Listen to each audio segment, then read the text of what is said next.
सभी विद्यार्थियों का एक बार फिर राजकीय महाविद्यालय रायपुर के यूट्यूब चैनल में स्वागत है। जैसा कि हमने पिछली कक्षा में पढ़ा था और हम पढ़ते आ रहे हैं दिल्ली सल्तनत। दिल्ली सल्तनत के अंतर्गत हम गुलाम वंश पढ़ रहे हैं और गुलाम वंश में हमने देखा कि सबसे पहले कुतुबुद्दीन ऐबक हमने पढ़ लिया था, इल्तुतमिश पढ़ लिया था।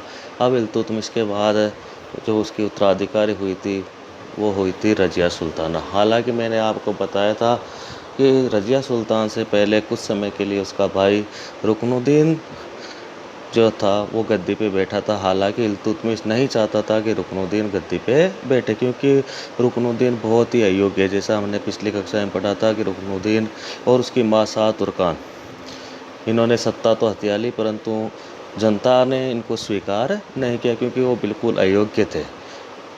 और जब इल्तुतमिश जिंदा था, जब वो शासन चला रहा था, तो उसका एक योग्य पुत्र था नासिरुद्दीन, जिसकी मृत्यु उसके जीवन काल में ही हो गई थी। इसलिए इल्तुतमिश को पता था कि मेरे कोई योग्य पुत्र नहीं है, इसलिए मेरी जो उत्तराधिकारी हो वो मेरी योग्य पुत्री रज़िया हो।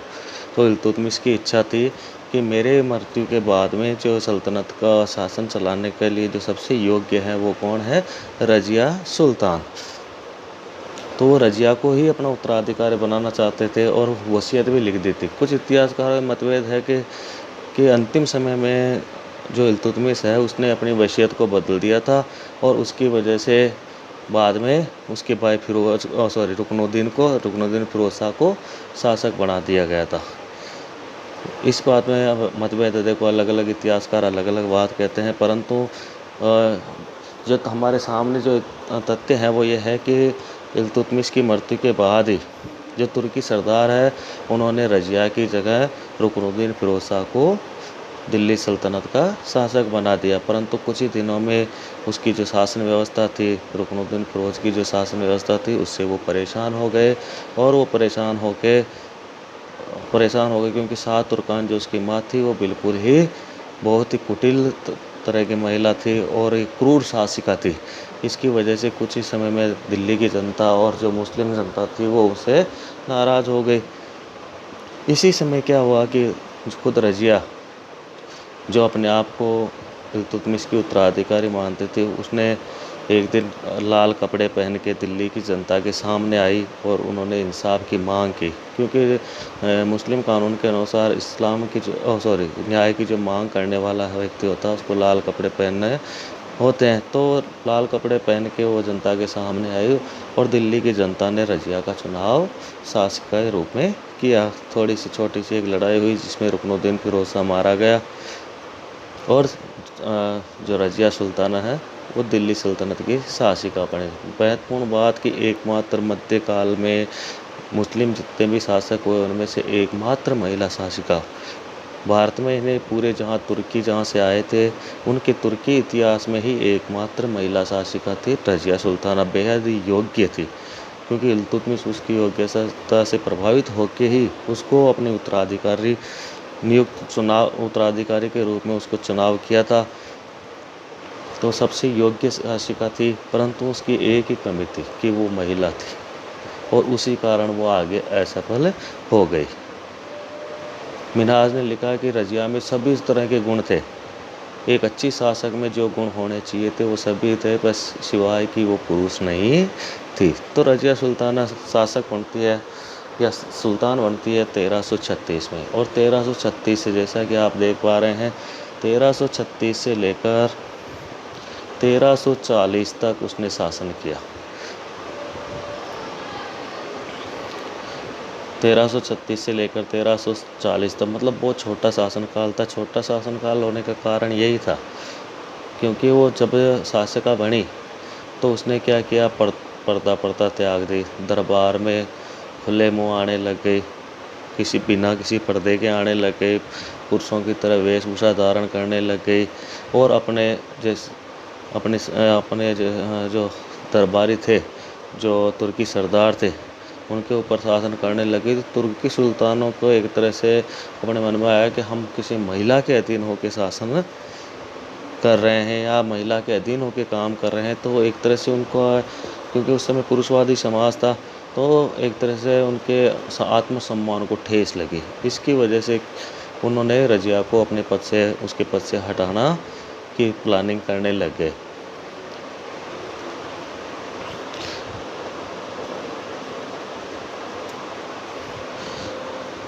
रज़िया सुल्ताना की शासनावधि देख पा रहे हैं आप 1236 से लेकर 1240 तक, 1236 से लेकर 1240 तक है। 10 नवंबर राज्याभिषेक कब हुआ? 10 नवंबर 1200 से। छोटा क्वेश्चन बन सकता है, हालांकि रज़िया वाले जो टॉपिक है उसमें से केवल एक बड़ा क्वेश्चन यही बनता है कि रज़िया के असफल होने के कारण क्या क्या है। तो पहला महिला होने का कारण, दूसरा और सबसे महत्वपूर्ण कारण ये ध्यान रखना है अपने को कि सबसे महत्वपूर्ण कारण है रज़िया के असफल होने का कि तुर्की जो सरदार थे, तुर्की जो अमीर थे, उनकी महत्वाकांक्षा क्योंकि उनके ऊपर रज़िया अपना नियंत्रण स्थापित करने लग गई थी। रज़िया बहुत योग्य थी, अच्छे तरह शासन चला रही थी। तो जो तुर्की सरदार थे, अभी तक जितने भी शासक होते थे उन पे अपना प्रभाव रखते थे, तो रज़िया सुल्ताना के सामने वो अपना प्रभाव खोते जा रहे थे। अपनी जो महत्वाकांक्षाएँ थी इन तुर्की सुल्तानों की, वो पूरी नहीं हो पा रही थी। तो अपनी महत्वाकांक्षाओं की पूर्ति के लिए वो चाहते थे कि रज़िया जैसी योग्य जो शासिका उसको हटाया जाए और कोई कठपुतली शासक या कठपुतली सुल्तान बनाया जाए। इसके पहले जो शासक हुए मैंने बताया था, रुकनुद्दीन फिरोज शाह इसका भाई था। बाद में इसका जो शासक हुए थे वो है मुइज़ुद्दीन बहराम शाह। जब रज़िया की मृत्यु हो जाती है उसके बाद में मुइज़ुद्दीन बहराम शाह शासक बनते हैं। रज़िया का जन्म 1205 में हुआ था बदायूं में। आपको पता है इल्तुतमिश बदायूं का इक़्तिदार था। किसके समय? कुतुबुद्दीन ऐबक के समय। और यही बदायूं से ही उसको बुलाया गया था, इल्तुतमिश को, दिल्ली की जनता के द्वारा, और उसको शासक बनाया गया था। निधन हुआ 14 अक्टूबर 1240 को कैथल हरियाणा में जब यह पराजित होकर भाग रही थी। अल्तुनिया, अपने एक सरदार अल्तुनिया के साथ विवाह कर लिया था, और जब ये पराजित होकर जा रही थी तो रास्ते में अल्तुनिया और इन दोनों की कितनी डाकुओं के द्वारा, लुटेरों के द्वारा इनकी हत्या कर दी जाती है। समाधि मोहल्ला बुलबुनी खान, तुर्कमान गेट, चांदनी चौक में इनकी समाधि है। घराना गुलाम वंश, जैसा कि हम पढ़ रहे हैं गुलाम वंश ही पढ़ रहे हैं अभी, तो गुलाम वंश का काल क्या था? 1206 से 1290। और गुलाम वंश के अंतर्गत ही तीन वंशों ने शासन किया था, कुतुबी, इल्तुतमिशी और बलबनी। तो हम पढ़ रहे हैं इल्तुतमिश के जो वंशज हैं उनके बारे में। इनके पिता का नाम शमसुद्दीन इल्तुतमिश, माता का नाम कुतुब बेगम और धर्म इस्लाम। इल्तुतमिश की पुत्री थी तुर्की मूल की रज़िया को अन्य मुस्लिम राजकुमारियों की तरह जब ये बचपन में ही इनकी शिक्षा एक सैनिक की तरह हुई थी। प्रशासनिक कार्यों का अभ्यास कराया गया था। रज़िया की खुद की रुचि थी प्रशासन चलाना, क्योंकि इल्तुतमिश ये जानता था कि उसके योग्य पुत्र की मृत्यु हो गई, इसलिए उसने रज़िया को जो प्रशासनिक कार्य हैं, सैनिक कार्य हैं, ये उन्होंने उनको सिखाना प्रारंभ कर दिया था। ये तुर्की इतिहास की पहली महिला शासिका भी थी, ध्यान रखना। और अपने भारत में भी, मध्यकालीन भारत में प्रथम और एकमात्र शासिका थी। रज़िया को शासक के रूप में उसकी क्या भूमिका थी? रज़िया को उसके पिता शमसुद्दीन इल्तुतमिश की मृत्यु कब हुई थी उनकी? 12 अप्रैल 1236। उसके पश्चात दिल्ली का सुल्तान बनाएगा। जैसा कि मैंने बताया था, कुछ समय के लिए रुकनुद्दीन सुल्तान बना था, और बाद में 12 अप्रैल 1236 को रज़िया सुल्ताना गद्दी पे बैठी थी। इल्तुतमिश पहला ऐसा शासक था जिसने अपने बाद किसी महिला उत्तराधिकारी को नियुक्त किया। छोटा क्वेश्चन बन रहा है ना भाई, कि एकमात्र शासक जिसने अपनी पुत्री को अपना उत्तराधिकारी घोषित किया। और जैसा कि हमने बताया था, उनके एक योग्य पुत्र था जिनकी मृत्यु हो गई थी, और इस मृत्यु होने के कारण, क्योंकि और अन्य जो पुत्र थे वो योग्य नहीं थे, तो इसलिए इल्तुतमिश ने रज़िया को ही अपना उत्तराधिकारी बनाया था। लेकिन मुस्लिम वर्ग को इल्तुतमिश का किसी महिला को वारिस बनाना नामंजूर था, क्योंकि मैंने बताया था पुरुषवादी समाज था जो कभी भी एक महिला को अपनी शासिका स्वीकार नहीं कर सकता था। जितने भी तुर्की सरदार थे वो ये नहीं चाहते थे कि हम किसी महिला के अंतर्गत या उसके अंडर में रहते हुए कार्य करें। तो उन्होंने मिलकर थोड़े कुछ समय के लिए रुकनुद्दीन फिरोज शाह को सिंहासन पर बैठाया। रुकनुद्दीन का शासन बहुत ही कम समय के लिए था। इल्तुतमिश की विधवा शाह तुर्कान जो रुकनुद्दीन की माँ थी, शाह तुर्कान का शासन पर नियंत्रण नहीं रह गया। विलासी और लापरवाह रुकनुद्दीन के खिलाफ जनता में इस सीमा तक आक्रोश उमड़ गया कि 9 अप्रैल 1236 को रुकनुद्दीन तथा उसकी माता शाह तुर्कान की हत्या कर दी गई। उसका शासन मात्र 6 माह था। इसके पश्चात सुल्तान के लिए किसी अन्य विकल्प के अभाव में मुसलमानों को एक महिला शासक को ही बागडोर देनी पड़ी और रजिया सुल्ताना दिल्ली की सुल्तान बन गई। रजिया की, जैसा कि हमने अभी पहले भी बताया था कि रजिया की रुचि हमेशा से प्रशासनिक कार्य में थे। वो अपने पिता के साथ शासन संबंधी कार्य करते थे।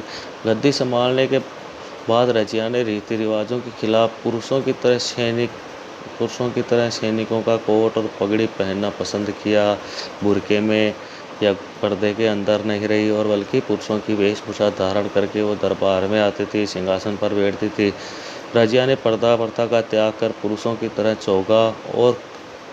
चोगा जिसको कावा भी कहते हैं और कुल्हा टोपी पहनकर दरबार में खुले मुंह आने लगे।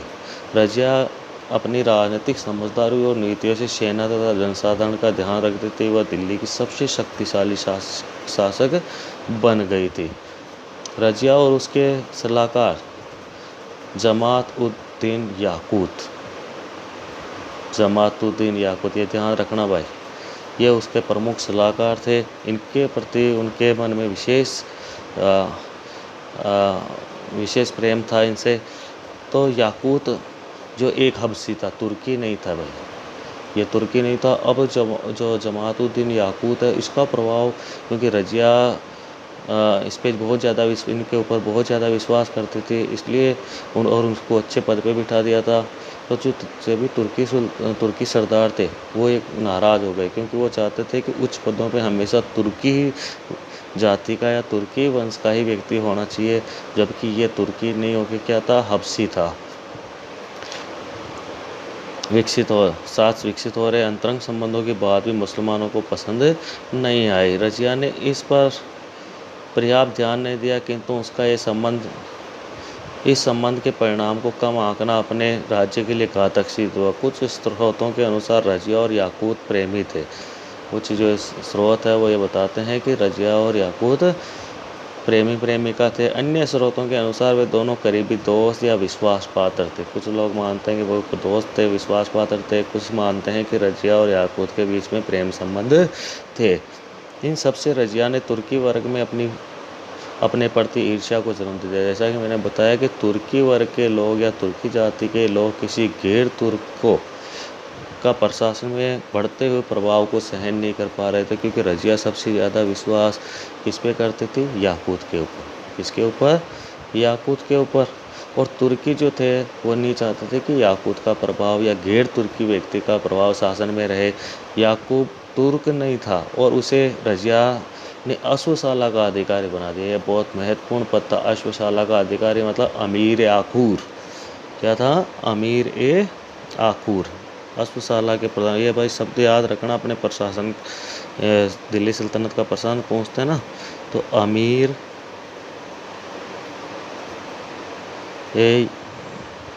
आखूर, अमीर आखूर, अमीर आखूर के पद पर बिठा दे। तो ये उस समय का एक महत्वपूर्ण पद था, क्योंकि जितने भी घुड़सवार सेना थी उसका प्रमुख हो गया था ये। बठिंडा के राज्यपाल मलिक इख्तियार-उद-दीन अल्तुनिया ने अन्य प्रांतीय राज्यपाल, जितने भी प्रांतीय इक़्तिदार थे, प्रमुख मुस्लिम सरदार थे, वो सब किसके साथ? इख्तियार-उद-दीन अल्तुनिया के साथ मिल गए और वो चाहते थे कि रजिया को उसके पद से हटा दिया जाए, और उन्होंने रजिया के खिलाफ विद्रोह की शुरुआत कर दी। रजिया और अल्तुनिया के बीच में युद्ध हुआ। रजिया और अल्तुनिया के बीच में अल्तुनिया और अन्य सरदार मिल गए। तो रजिया और अल्तुनिया के, क्योंकि उसने सल्तनत के खिलाफ विद्रोह कर दिया था, बगावत कर दी थी, तो दोनों में युद्ध हुआ जिसमें याकूत मारा जाता और रजिया बंदी बना ली जाती है। मरने के डर से रजिया अल्तुनिया से शादी को तैयार हो जाती है।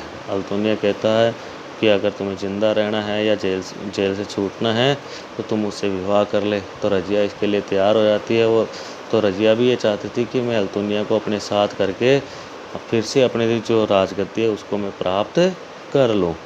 इस बीच रजिया का भाई मेजुद्दीन बहराम शाह, ये बहराम शाह सिंहासन हथिया लेता है और अपनी सल्तनत की वापसी के लिए रजिया और उसके पति अल्तुनिया ने बहराम शाह से युद्ध किया, जिसमें उनकी हार हुई। और हार होने के बाद क्या होता है भाई कि वो उनको भागना पड़ता है दिल्ली से, और भागते भागते पहुंच जाते हैं कहाँ पे, कैथल। और यहाँ पहुँच के उसकी सेना ने उनका साथ छोड़ दिया। वहाँ डाकुओं के द्वारा 14 अक्टूबर 1240 को रजिया सुल्ताना मारी जाती है। बहराम को भी अयोग्यता के कारण गद्दी से हटना पड़ता है। इस तरह हम देखते हैं कि रजिया सुल्ताना बेहद ही योग्य शासिका थी, परंतु एक महिला होने के कारण तुर्की सरदारों के द्वारा उसको स्वीकार नहीं किया गया। रजिया में अगर बड़ा क्वेश्चन बनता है तो रजिया की जो एक शासिका के रूप में जो उसकी असफलता है उसके क्या कारण है, कि रजिया एक कोटेशन आती है कि रजिया में सभी तरह के एक अच्छे शासक के सभी गुण होने के बावजूद वो असफल क्यों हो गई। तो कारण दे देना है। देखिए भाई कि पहले बात तो कि वो महिला थी, तुर्की सुल्तान उनको नहीं चाहते थे। दूसरा कारण वो पुरुषों की वेशभूषा में आने लग गई थी, तो तुर्की सरदार थे वो नाराज़ हो गए। तीसरा, याकूत के साथ प्रेम संबंध बढ़ गया था। तो उसके कारण क्या हुआ, क्योंकि वो तुर्की नहीं था, तुर्की जाति का नहीं था, गैर तुर्क था, तो जो तुर्की सरदार थे वो उससे नाराज़ हो गए थे। और सबसे महत्वपूर्ण कारण है कि तुर्की जो सरदार थे, तुर्की जो अमीर थे, वो बहुत महत्वाकांक्षी थे, बहुत ज़्यादा महत्वाकांक्षी थे। और उनकी महत्वाकांक्षाओं के ऊपर क्योंकि रजिया ने नियंत्रण लगा दिया था, क्योंकि रजिया बेहद ही योग्य शासिका थी, तो तुर्की सरदारों को ये लगा कि अब हमारी जो सत्ता है हमारे हाथ से निकल जाएगी। इस वजह से वो चाहते थे कि रजिया को उसके पद से हटा दिया जाए और उसकी जगह किसी अयोग्य या एक कठपुतली शासक को दिल्ली की गद्दी पे बिठा दिया जाए, ताकि उनकी महत्वाकांक्षाओं की, उनकी इच्छाओं की पूर्ति हो सके। ये नीचे आप देख पा रहे हैं रजिया के द्वारा जो चलाए गए सिक्के हैं, उनका यहाँ पे चित्र दिया गया है। रजिया के द्वारा चलाए गए जो सिक्के हैं, ये 2 जो सिक्के प्राप्त हुए हैं उनके हमको यहाँ चित्र प्राप्त होते हैं। तो ध्यान रखना है, छोटे क्वेश्चन में तो ये जन्म है, उनकी मृत्यु कहाँ हुई थी, है ना। रजिया से पहले कौन सुल्तान बना, बाद में कौन सुल्तान बना, रजिया का शासन कब से कब तक था, ये छोटे क्वेश्चन तो ये बन सकते हैं। परंतु जो बड़ा क्वेश्चन या 100 या 200 शब्दों का जो क्वेश्चन है वो ये बनेगा कि रजिया में सभी शासकों के गुण होते हुए भी, सभी योग्य शासक के सभी गुण होते हुए भी वो असफल क्यों हो गई। रजिया की असफलता के कारण क्या है, जो मैंने आपको 4-5 कारण बताए हैं, ये कारण अपने को लिखने हैं। इसी के साथ आज की क्लास अपनी पूरी होती है।